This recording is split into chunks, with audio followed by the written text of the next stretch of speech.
Olá, sou Paola Canela e esse é mais um episódio de Donas na Roda, uma série que apresenta conversas, histórias de vida, opiniões que nos inspiram e desafiam a experienciar universos múltiplos. Hoje a minha conversa é com Daniele Anatólio, terapeuta holística, facilitadora de círculos de mulheres e artistas da cena, mestre em performance feminina. Em seu trabalho se dedica a estudos do corpo, unindo técnicas de dança afro-brasileira e do alinhamento de chakras.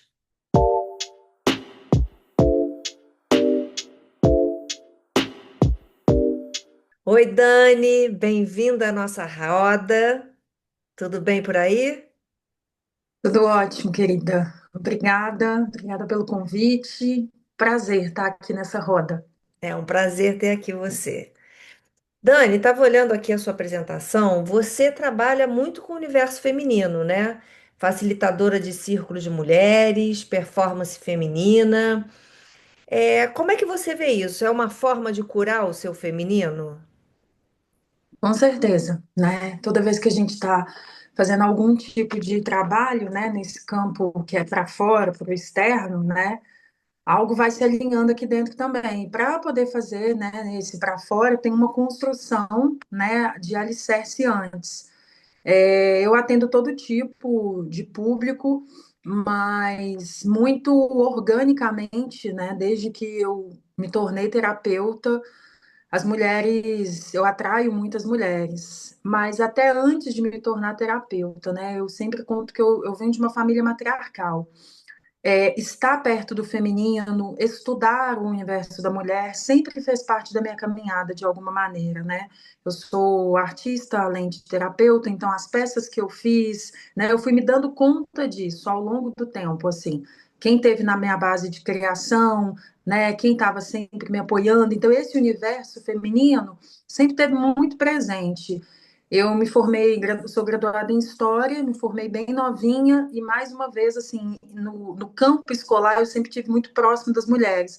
Então, quando eu chego na terapia, para mim foi praticamente natural, né? Esse público feminino está mais próximo de mim, que sempre foi um público que eu estive muito voltada.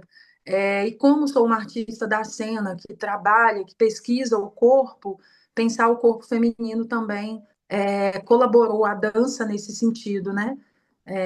Então, ajuda sim a curar esse feminino, sem dúvida.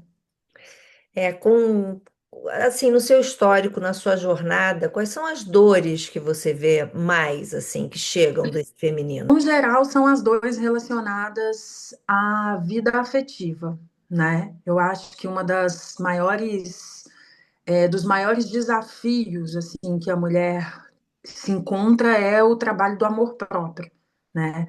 Então, quando a gente pensa uma estrutura de uma sociedade onde a gente tem uma construção patriarcal e mulheres sempre sendo educadas num lugar de cuidar de todos, né, no lugar de primeiro nutrir lá fora, sem olhar aqui para dentro, e dada também as conjunturas, se a gente pensar ao longo da sociedade, gerações diferentes, né, temporalidades diferentes.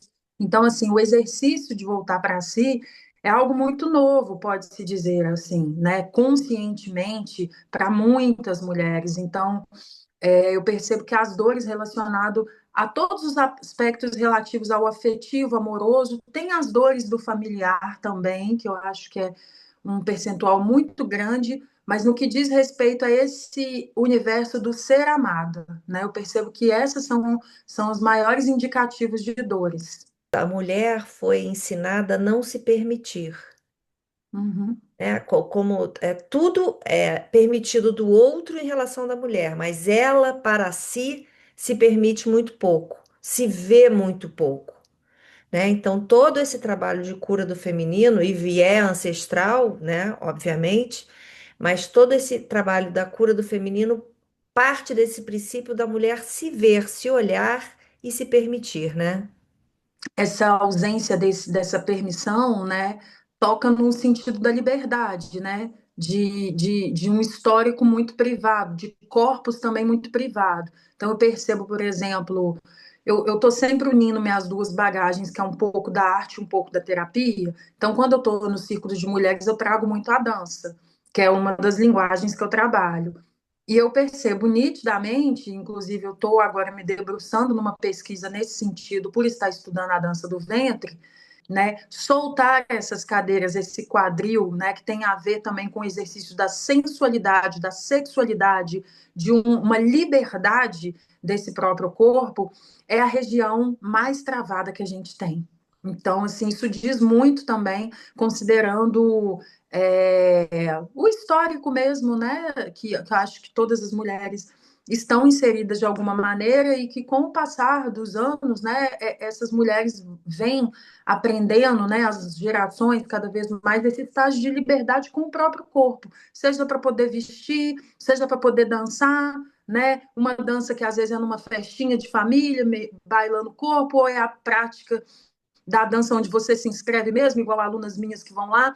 Eu tenho observado uma coisa, desde 2023, eu tenho recebido muitas mulheres acima de 65 anos. Eu tenho uma aluna de 86 anos que dança afro, assim, que se joga. E aí essas mulheres, né, elas vêm com uma fome muito grande, um desejo muito grande de soltar esse corpo. E eu observo nitidamente porque foram corpos, né, e mulheres que não se permitiram, que as conjunturas também não permitiam, né, que era visto como inadequado, né, já que a gente recebe desde cedo, senta, fecha as pernas, né, essa roupa não é para o seu corpo. Eu fui uma mulher que cresci assim, né, meu corpo desenvolveu muito rápido, então com 13 anos eu já tinha um corpo, vamos dizer, de 18 anos, então não, essa roupa não é para você, porque você tem a coxa grossa. Então eu entendi que aquela roupa ali eu não poderia usar. Fui desconstruindo isso durante muitos e muitos anos. Ou porque eu entendi, aprendi que aquela roupa não era para mim, porque poderia me colocar em perigo, ou porque era feio, porque a minha coxa é grossa, então algumas roupas não podem ser usadas em quem tem a coxa grossa. Então, como é que fica tudo isso? E aí, voltando ao que eu estava dizendo, eu percebo que essas mulheres, né, mais maduras têm chegado com uma abertura muito grande assim para soltar o corpo, porque são histórias que elas carregam de nunca ter se permitido dançar. Outro dia eu estava dando uma aula de sensibilização corporal e as mulheres dançavam e choravam, assim, copiosamente, né?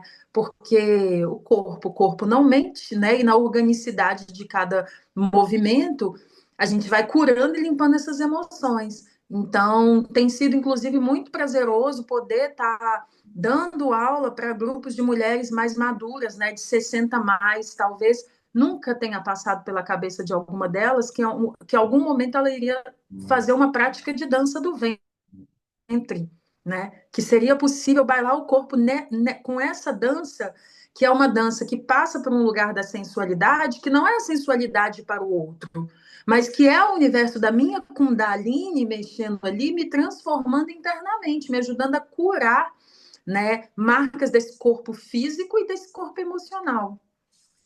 Nossa, é sensacional, né? E tem essa coisa também do emocional, que você falou muito do quadril, né? Como a mulher tranca o quadril e como essas danças, né, que são terapêuticas, convidam a abrir o corpo, a trazer prazer e alegria para o corpo, né? E quando você fala das mulheres mais maduras, eu acho que até elas se dão o direito de ter um pouco mais de liberdade quando elas entendem que a função agora eu não tenho mais funcionalidade no sentido de, eu casei, procriei, cuidei, nutri, agora, ufa, eu Uhum. posso olhar para mim um pouquinho, né? E agora, né, com todo esse processo que a gente está vivendo, ainda bem, século XXI, tardio pra caramba, mas vamos lá. É, eu me permito olhar para mim de uma forma diferente, inclusive mexer o meu quadril, soltar tudo que está preso aqui. Tem uma fisioterapeuta que eu fiz um trabalho uma vez que eu travei o meu psoas, que é o músculo da alma, né? E que ele fica bem na virilha, ele fica bem nesse lugar. E ela me disse na época que assim, que o maior índice de trava nesse músculo é de mulheres. Uhum. E é o músculo da alma. Olha que loucura, né? O que que a Sim. gente inconscientemente não se castra, não se permite ter tanto prazer com o corpo como a gente poderia ter, né? Uhum, Doido. exatamente. É, eu já li pesquisas, inclusive, sobre o travamento desse músculo, né? Na dança do ventre, a gente estuda muito ele, inclusive, e é muito significativo, né? Que sejam em maioria de mulheres e essa trava que existe. Então, assim, esses trabalhos, né, com o sagrado feminino, o círculo roda de mulheres, esse trabalho com a dança, ajuda muito a movimentar essa energia no sentido de liberação desse corpo e de libertação também de padrões, né? Os padrões que vão nos colocando, né? Eu observo, por exemplo, que todas as mulheres, né? Eu atendo todo tipo de público e faço um trabalho, às vezes, muito específico voltado para as mulheres negras que geralmente têm uma autoestima mais baixa. Então, essa quebra desse padrão, né, e agora, né, com o passar dos anos, a gente vem mudando muita coisa, então é possível você ver, né, pessoas negras em papéis, né, na televisão, na publicidade, em papéis que referenciam positivamente, né, então isso também ajuda a esse lugar de referência que importa. Então, às vezes são trabalhos que têm que estar voltados ali muito para especificidades. As mulheres mais velhas, por exemplo, elas têm um medo imenso de ser julgadas, porque elas foram muito julgadas, porque elas não puderam falar. Então, às vezes, o que eu faço para uma vai funcionar, mas para a menina de 25 anos, não.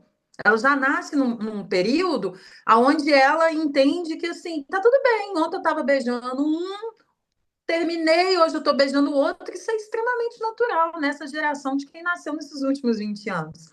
Mas para uma de 40 muda e para de 65 muda totalmente. Então tem uma sensibilidade necessária para se ter, porque dependendo da camada, da especificidade, isso também muda e o trabalho precisa ser um pouco mais profundo, um pouco mais de uma escuta, né? A dificuldade nas rodas assim que as mulheres mais maduras às vezes têm para poder falar, para poder se apresentar mesmo. Às vezes é uma coisa básica, mas passa pelo exercício do verbalizar, né? Eu sempre digo que assim, eu venho de uma família matriarcal, criada por mãe e vó, avó muito presente, e minha avó era uma mulher, por exemplo, de uma força muito grande, mas de um silêncio muito grande também. Muito grande, assim. Não podemos falar de algumas coisas. Muitas coisas viram tabu, né? Minha avó faleceu de câncer no intestino, né? E quando eu olho para o histórico dela, assim, do que ela compreendia que podia ser dito, o que não podia, então tudo aquilo que era de dor era retido, porque aprendeu dessa maneira. Eu preciso dar conta, a história do dar conta, né, do vem que eu mato no peito, que coloca energeticamente lá no topo do masculino, né, essas mulheres, né, e desordena tudo internamente. Então, é significativo demais perceber essas diferenças e as diferenças geracionais. E muito bonito, ao mesmo tempo, também perceber que essas mulheres mais maduras, por exemplo, vêm também se colocando de maneira diferente. Vou fazer minha dança assim. Outro dia eu escutei, né, de uma senhora, acho que ela está com 72, ela dizendo: Ah, não, deixei pronto lá em casa, em cima do fogão e falei com meu marido: Ó, você esquenta aí, agora é o horário da minha dança. Vou sim, porque senão eu não venho, porque senão eu não saio. Então, assim, são algumas coisas que parecem mínimas, mas que não, são muito grandiosas, porque durante muito tempo essa mulher não teria a coragem de, não, eu tenho que estar aqui na hora do jantar, eu tenho que servir, eu tenho que pôr no prato. Então, assim, são exercícios grandiosos, sabe? Passos altos, assim, que eu vejo as mulheres também conseguindo dar, né? Eu acho que hoje em dia a gente fala muito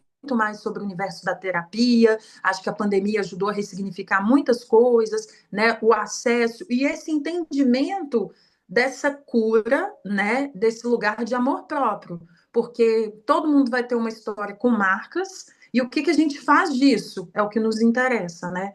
Sem Como é dúvida. que a gente cuida disso daqui? Porque senão a gente vai ficar nesse lugar da dor e não vai conseguir, enfim, Sair. superar, evoluir. Isso aí.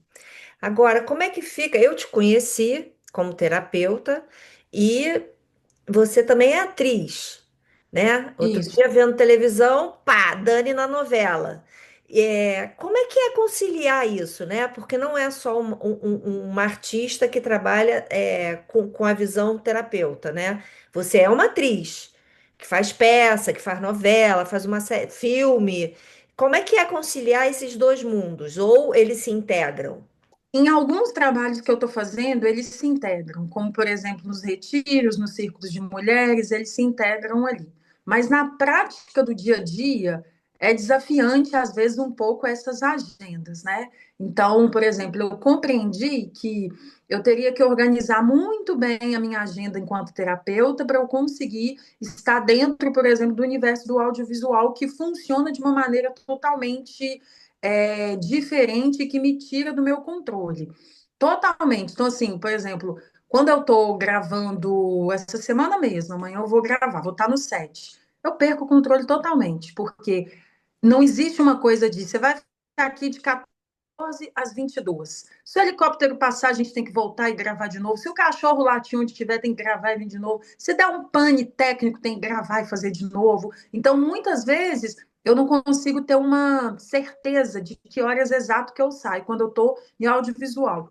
No teatro, isso modifica um pouco, porque ali tem um horário, né? Minha peça vai ser feita de 19 às 20h10, que é 1h10, pronto, termino um ok ali com a plateia, uma troca e por aí vai. Mas assim, tem um desafio de conciliar, mas eu venho conseguindo em estados de respiro e de descanso, porque no meio dessas duas frentes também pude compreender que o meu autocuidado ia ter que estar muito acima, assim, muito certinho, porque senão não iria dar conta. Principalmente porque a realidade de um audiovisual exige muito do ator e da atriz de uma maneira muito técnica mesmo, né? Assim, a gente está falando de câmera, então fazer no palco é um tipo de atuação, fazer no set, né, é totalmente diferente. Então, assim, estou sempre muito atenta a essa organização do descanso. Tem vezes que eu estou gravando e é pela madrugada. Isso tudo tem que estar muito bem alinhado para eu conseguir conciliar. Mas tem sido possível também, né? Que acho que você até me acompanhou e sabe um pouco disso, né? Também acredito que esteja sendo possível, muito também pela reafirmação que eu venho fazendo de ocupar esse lugar, né? Porque quando a gente pensa nesse universo do audiovisual, é uma loucura, a gente não tem garantia assim, tá, que caminho que você vai? Cada um é um caminho, né? Então, assim, às vezes fulana conheceu, sei lá, um produtor, um diretor, e ela chegou lá na novela por isso. A outra é porque cadastrou no site da Globo, a outra é porque o diretor estava caminhando no calçadão e viu, nossa, essa aqui é a cara da minha personagem. Manuel Carlos trouxe várias pessoas para as novelas que ele fez na Globo, assim. Ele dizia que ele caçava talentos andando, caminhando no calçadão. Então, como não tem um caminho exato, assim, então você tem que estar muito alinhada e muito firme do que se deseja, né? E quando eu reafirmei isso para mim, que sempre foi o meu desejo, né, de atuação, de atuar na câmera, os caminhos vão se abrindo, né? Passa por um trabalho de autoestima, e de reafirmação também daquilo que é talento, potência, no meu E, caso. Sim, e é estar aberto, né? Você falou uma É, coisa importantíssima. Muitas vezes você fica vendo o que você chama de sucesso no outro. Ah, fulana começou comigo e já está lá na frente. É assim, é meio que você não perceber que cada um, exatamente o que você falou, tem seu caminho e você tem que estar aberto para as oportunidades, porque elas chegam para todos. Você tem que estar pronta para atualizar as manifestações que o universo manda o tempo todo, né? Que são oportunidades. exato, E estar aberto a isso é maravilhoso. E uma pergunta, totalmente. e uma pergunta que eu tenho feito para todas as mulheres que eu tenho conversado é justamente o que que elas fazem para o seu autocuidado.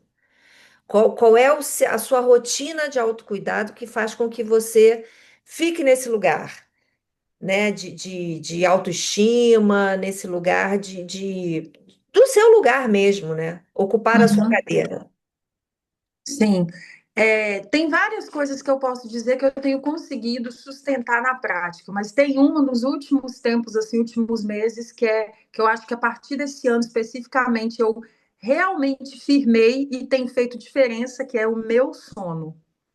Então, assim, fora quando eu estou ou dentro de um set onde eu realmente não tenho controle se eu ultrapassar as horas ali de trabalho à noite, nada, nada me tira do meu lugar de desliguei e agora vou dormir. Isso era algo muito desafiante para mim. E eu tenho visto e dito, inclusive, né, nas rodas, que, assim, mulheres, o descanso é revolucionário. Eu tive uma disciplina muito grande. Eu retornei à universidade de dança esse ano, e aí dançar me ajudou tanto no meu intestino, que não estava ruim nem nada, mas ajudou muito no corpo nesse sentido, e no sono, porque eu estava chegando e estava assim, apagando, mas também assim, aula de 8 a 1 só dançando, dançando, dançando. Isso nas disciplinas lá da faculdade de dança que eu faço.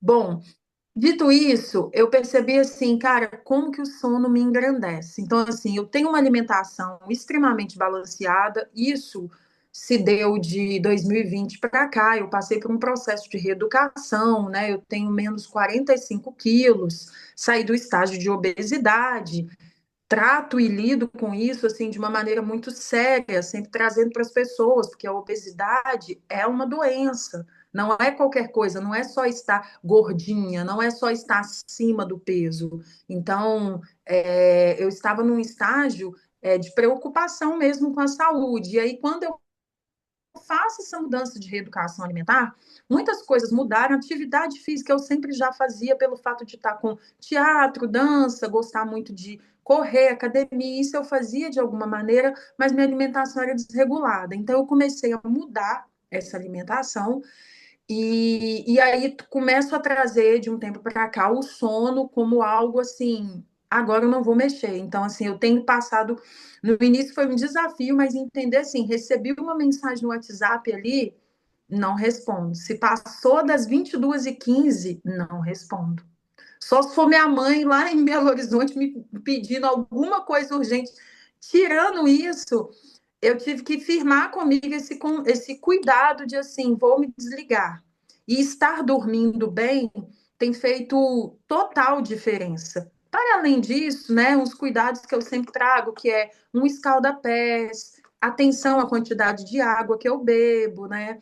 Essa dedicação na alimentação, né? Eu sou uma pessoa que eu não bebo refrigerante há 15 anos, eu não consumo açúcar já há um tempo, isso antes mesmo do meu processo de reeducação. Eu já vinha tendo umas atenções assim. Eu fiz uma formação muitos anos atrás pela medicina Ayurveda, então me ajudou bastante também. E paralelo às coisas que a gente vai buscando nessa linha de autoconhecimento, eu fui alinhando assim, mas se eu pudesse contar algo de melhor assim, para mim está sendo realmente o sono e esse limite, sabe, Paola, de dizer assim, não, agora eu não respondo, não preciso de eu me desesperar, não é urgente, não tem que chegar agora, o mundo não vai acabar, ninguém vai morrer por isso, tá tudo certo. Desligo, no outro dia eu levanto cedo e me coloco para. Sim, sem dúvida. O sono é restaurador, né? Os nossos órgãos se restauram durante a noite. E um sono pleno é longe de celular, de roteador, de qualquer coisa que possa, de televisão. Então, se a gente consegue realmente neutralizar esse momento pleno de descanso, é transformador, é restaurador, né? O nome já diz. Ai, Sim, maravilhoso, dicas incríveis. Eu faço aqui alguns joguinhos e algumas dinâmicas para animar a nossa conversa, que já está animadíssima, a gente anima mais um pouquinho. Então vamos lá, tá, vou fazer com você. A vida, né, a roda da vida tem vários, como se a gente fosse uma pizza, tem vários pedaços. Vamos falar de um deles. Então escolhe um número. o 11 Espiritualidade. é meu centro, né? Sim, é tudo para mim, assim, ontem, né, tava fazendo meu ritualzinho aqui de eclipse e organizando uma canalização que eu solto amanhã no portal 9 do 9, né, pelo fato de trabalhar com a numerologia e tava Inclusive agradecendo assim, né, a esse universo espiritual por tamanha generosidade, né? Assim, já tem uns bons anos assim que essa esfera espiritual, ela é a principal, assim, sabe, da minha vida, onde eu olho, onde eu me reabasteço. Eu não tenho religião. Muitas pessoas acham que eu sou candomblessista porque eu falo de orixá, tenho conexão, mas eu não tenho religião há muitos anos, mais de 10 anos. Mas eu fui muito religiosa, né? Como eu costumo contar, eu sou neta de pastor. Então, de um lado da minha família paterna, eu aprendi a absorvi muito dentro das igrejas evangélicas, e do lado da minha família materna, absorvi muito da igreja católica. Então, quando eu frequentava ambos os universos, sempre foi. Eu nunca fui aquela pessoa assim, sou católica não praticante. Eu sempre estive lá dentro, fui catequista, fiz parte de grupo de jovens, sempre me conectei muito, sempre gostei muito de ler a Bíblia, né? Cresci com meu avô lendo a Bíblia para mim, para minhas primas, fazendo tipo um joguinho com a gente. Olha, estuda porque eu vou perguntar o que está escrito em Jó, versículo 3. Então, eu cresci com uma base forte nesse sentido. E depois das minhas buscas, né, passo por algumas religiões, as religiões de matriz africana, estudei um pouco do kardecismo, e nos últimos anos, né, nos 13 últimos anos, para mim a espiritualidade é a natureza, né, assim, é tudo que diz respeito a esse universo do sensível, e é o que me sustenta, porque eu desde muito pequena tinha a minha mediunidade muito aflorada.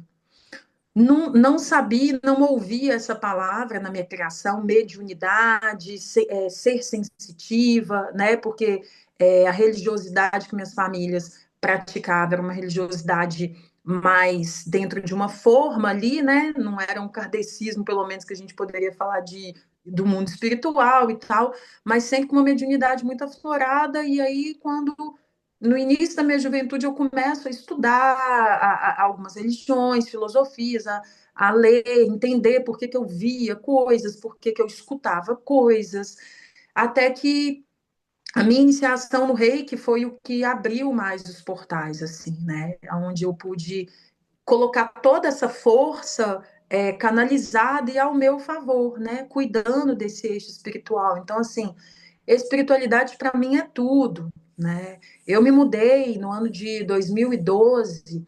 Eu estava fazendo uma viagem a passeio em Salvador e sentada no mar, sentada na areia, de frente para o mar, eu escutei: vem para cá, você tem uma vida para cumprir aqui.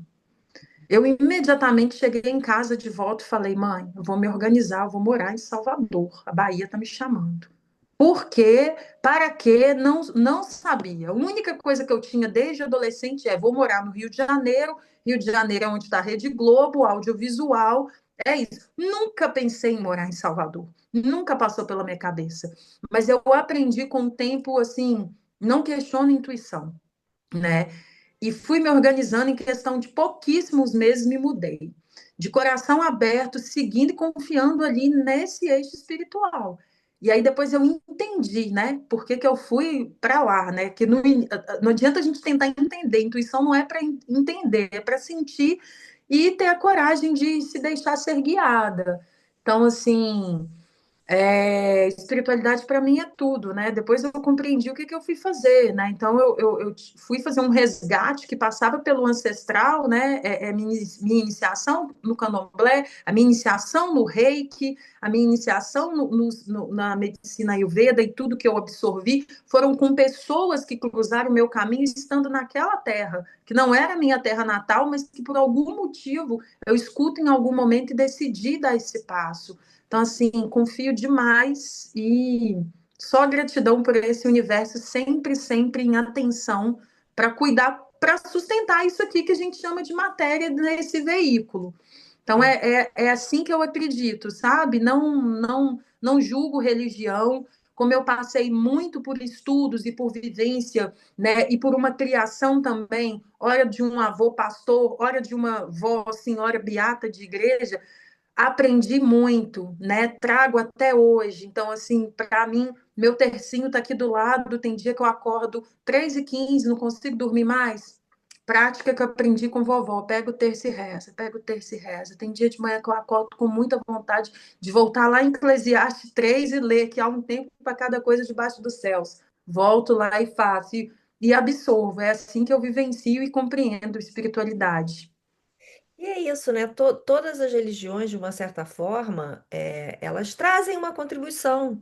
Se você focar no divino, né, na luz, na iluminação, você vai ter, concordo com você, a minha espiritualidade vai muito pela natureza. Mas também traz muitas coisas de outras religiões que, de uma certa forma, estão dentro da gente, né? Eu, outro dia, Uhum, estava caminhando com a minha filha e estava conversando com ela sobre religião, sobre o que um acredita, o que o outro acredita. E falei, olha, eu não sou católica, né? Minha mãe era, minha avó, e aí eu fui batizada, etc e tal. Estudei em colégio de freira. Então, volta e meia, quando eu estou falando um mantra, estou lá meditando, falando mantra, vem uma coisa do católico. E eu sim. recebo, acho que é contribuição para aquele momento e vamos em frente. É você saber Uhum, absorver, né? Você tá pronto para não sim, julgar, absorver o que for, que vai ser contribuição. Outra totalmente. dinâmica. Em barra de Axis, nós temos os implantes distratores. O que que é isso? São emoções e sentimentos que nos distraem da nossa missão aqui na Terra, do que a gente vem para cumprir. Então, vamos falar de algum. Diz um número. Sei. Isso, 6. Esse é ótimo.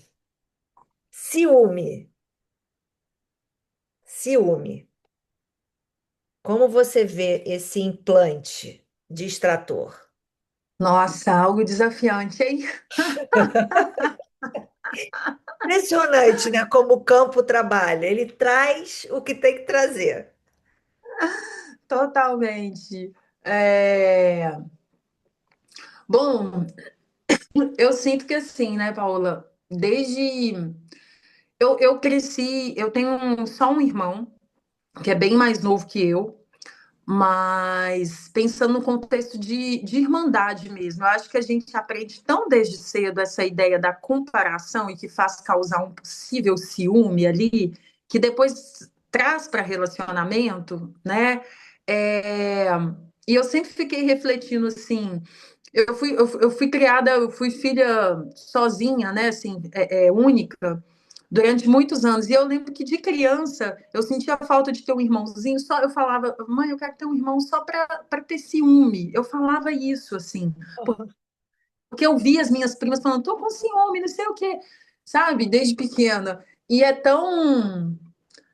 Eu acho que ciúme beira tanto um lugar de insegurança mesmo, assim, né?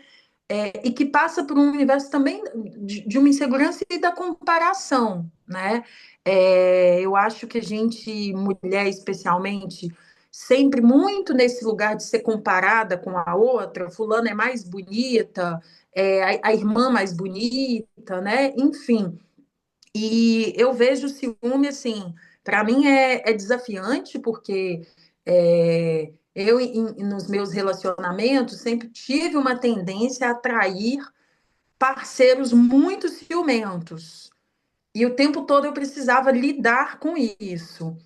Também observava que quando eu operava num mecanismo assim do ciúme, eu via nitidamente assim a minha insegurança. Gente, mas para quê? Por que sustentar isso, assim, né? Então, quando eu comecei a olhar para isso com um pouquinho mais de profundidade, eu compreendi assim, isso só está falando de um lugar dentro de mim, medroso lá dentro daquela menininha que eu via desde pequena ali, sua prima é mais bonita aí, você vai ganhar o doce porque você conseguiu tirar a nota azul, a nota melhor e não a nota vermelha, enfim. Então eu acho que tem muito a ver com se eu tiver compreendido bem a sua pergunta, mas acho que passa por esse universo de quando a gente tira os olhos de si e coloca os olhos lá fora, no outro ou na outra, né? Perfeito. E você fala uma coisa interessante, né? Eu sempre atraí parceiros ciumentos. O quanto é atrair parceiros ciumentos não alimenta a nossa autoestima, né? Uma autoestima que precisa ser alimentada, ou seja, ainda não está no patamar de sentar no seu lugar. Então, o quanto o ciúme ainda é um recadinho assim, olha para você, olha para sua autoestima, tá alguma coisa faltando aí. Sai do que você disse, né? Desse comparativo aí de estar olhando para o outro em vez de olhar para si. Perfeito. Sim. E é muito interessante, porque quando eu me lembro que quando eu fui cuidando disso, olhando para isso com profundidade, olhando mesmo assim, né? Colocando luz sobre essas sombras, como que a gente começa a mudar, inclusive, as relações de amizade.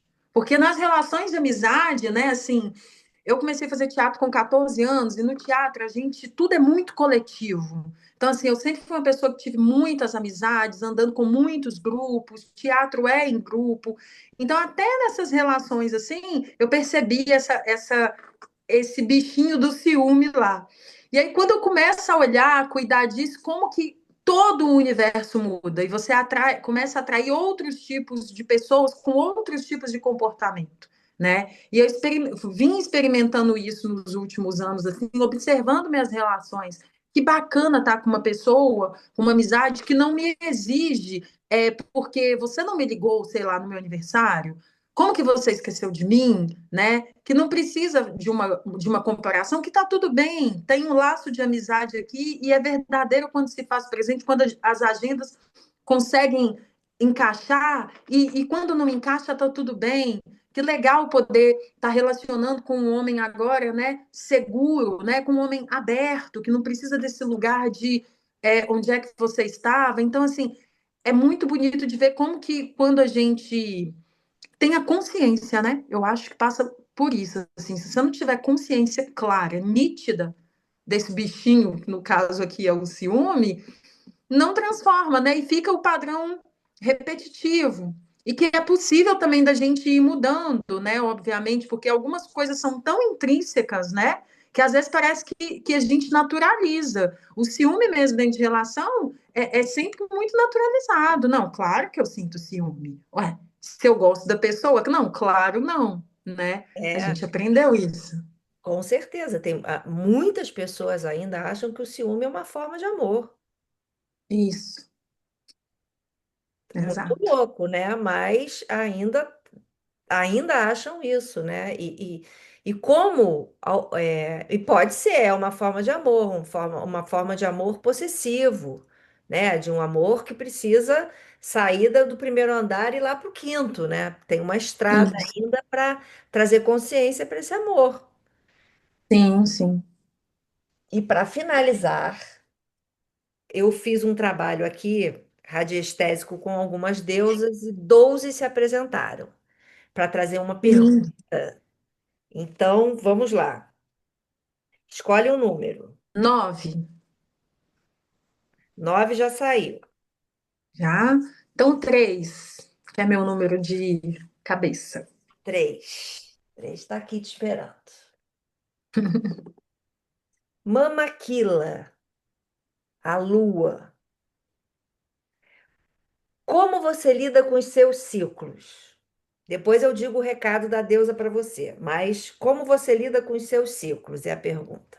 Eu sempre estou acompanhando, né? Essa relação com a Lua é bem forte para mim. Era algo que, antes de eu fazer uma iniciação e um mergulho pelo universo sagrado feminino, eu não tinha noção sequer. A única coisa que eu ouvia era: não corta cabelo em lua minguante. Sempre escutei isso da minha avó. Então, eu não cortava de jeito nenhum. E aí, quando eu começo a dar atenção para isso, eu começo a compreender melhor o meu corpo, inclusive, né? Então, assim, tempo de lua minguante, que a gente viveu pouquíssimo tempo atrás, não exigia de mim uma superprodução. E é interessante de observar, porque para mim, desde o momento que eu observo, assim, fica muito em consonância mesmo, sabe? Faz total sentido. Mas assim como eu observo, por exemplo, essa semana eu tô entrando a semana de segunda-feira ainda um pouquinho cansada, em plena lua cheia. não estou assim sentindo na plenitude no físico. Mas isso tem um motivo que é um pouco da última semana intensa. Então, a lua, para mim, acompanhar as fases, né, faz muito sentido para o que eu faço na minha vida mesmo, que tem a ver muito com esse trabalho voltado para o feminino. Eu acompanho sempre, anoto, né, os meus ciclos menstruais, e nessa ciclicidade da lua, eu aprendi há uns anos atrás a sempre ritualizar. Então, toda entrada de lua cheia, aprendi isso na cultura de terreiro, quando eu estava dentro dos terreiros, né? Eu faço um ritual de fortalecimento, né? Conversando com a mãe lua. Então, aprendi a ter uma relação do sagrado com a mãe lua, né? De compreender essa força, como que eu absorvo essa força trazendo aqui para o meu feminino, né? Honrando assim como honrando também o sol, né? Que é o próprio equilíbrio. Para mim, funciona mais ou menos nesse sentido. Entendi. Olha o que ela fala. Deusa Inca da Lua comanda o poder dos ciclos. Mama Aquila convida você a respeitar os ciclos das relações, da criatividade, do crescimento pessoal. Quando tudo parece parado, respeite o ciclo fazendo uma pausa, dando um passo para trás e se recalibre enquanto espera o ciclo mudar. Não dá para controlar o tempo das coisas. Nossas condições são sempre temporárias, estamos sempre em movimento. Se conecte com a dança da vida, com a sabedoria dos ciclos naturais. Perfeito, exatamente o que você falou, né? Lindo, lindo. Mama Aquila, o nome, né? Vamos Aquila. Mama Alô. Aquila. Lindíssimo. Arrou. Ai, Tânia, amei o nosso papo. Ó, nem Obrigada. passou, né? Passaram 50 minutos, assim, tchuf. Passou rápido demais. É sempre uma delícia te Obrigada. ver, conversar com você. É bom demais. Muito obrigada. Obrigada a você, Paola. Gratidão pelo convite. Foi um prazer poder dividir um pouquinho aqui do meu trabalho, um pouquinho também da minha caminhada. Parabéns por esse projeto também, né? Por esses convites, essa proposta. Abrir a roda é tão importante, né? Ouvir a outra, né? Passar o bastão, o microfone é de uma importância gigante. Então, parabéns, viu? Vida longa para esse movimento de convite para as mulheres chegarem nessa roda. Sim, sim, amém. Gente, um beijo. A gente fica por aqui e eu vejo vocês no próximo episódio de Donas na Roda. Beijo. Um beijo, querida. Boa semana.